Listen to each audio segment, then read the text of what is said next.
Coin को नहीं SBI कला बड़ घोषणा पाखरे अछि कि 10 टंका मुद्रा प्राय समस्त पाखरे अछि किंतु व्यवसायी माने एही 10 टंकिया कॉइन दुकान रे नेउ नाहंती।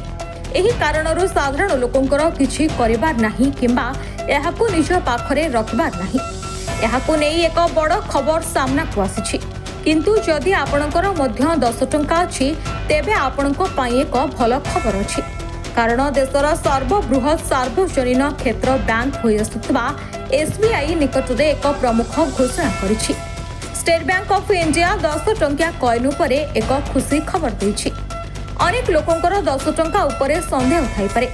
स्टेट बैंक ऑफ इंडिया अधिकारी माने व्यवसायी एवं लोकंको मध्यरे भूल धारणा हटाइबा पई शनिवार दिन व्यवसायी एवं लोकंको 10 टंकिया कॉइन बंटन करथिले। बैंकर जोनाल ऑफिस रे 10 टंकिया कॉइन ग्रहण उपरे एसबीआई एक सचेतनता अभियान चलाइछि। रिजर्व बैंक ऑफ इंडिया सहित समन्वय रक्षा करी देशी सेंट्रल बैंक एहा करिछि। व्यवसायीक पई 10 टंकिया कॉइन उपलब्ध करा जाइछि। SBI Hyderabad circle general manager Prakash Chandra Barod कहिसंती जे व्यवसायी छोट व्यवसायी एवं लोकमाने 10 टंका ग्रहण करबा को अनिच्छा प्रकाश करुछंती।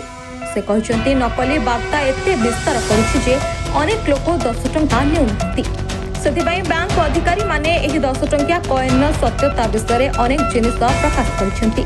से स्पष्ट करिसंती जे एही कार्यक्रम रे अंश भाबरे प्रस्तुत 10 टंका सहित जड़ित प्रोत्साहनमूलक लिफलेट ग्रोसरी स्टोर खुचरा आउटलेट एवं छोट व्यवसाय प्रतिष्ठान रे रखाजिबो एवं 10 टंका समस्त एसबीआई शाखारे नगद प्रत्याहार रे एक अंश हेबो। से कहिसेन जे विभिन्न थीम आकार एवं डिजाइन रे आरबीआई द्वारा प्रचलित 10 टंका मुद्रा आईनगत एवं समस्त कारोबार रे व्यवहार करा जाय पारिबो।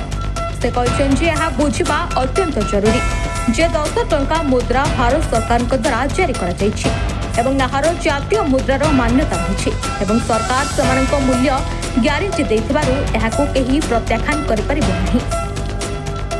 जदि केही प्रकृत 10 टंका ग्रहण करबा को मना करंती तेबे यह भारतीय दंड संहिता बीएनएस रो धारा 499 ए रु 499 ई अनुसार एक अपराध होते। तेणु व्यवसायी माने मध्य ए विषय रे सचेतन हेबा उचित। रिपोर्ट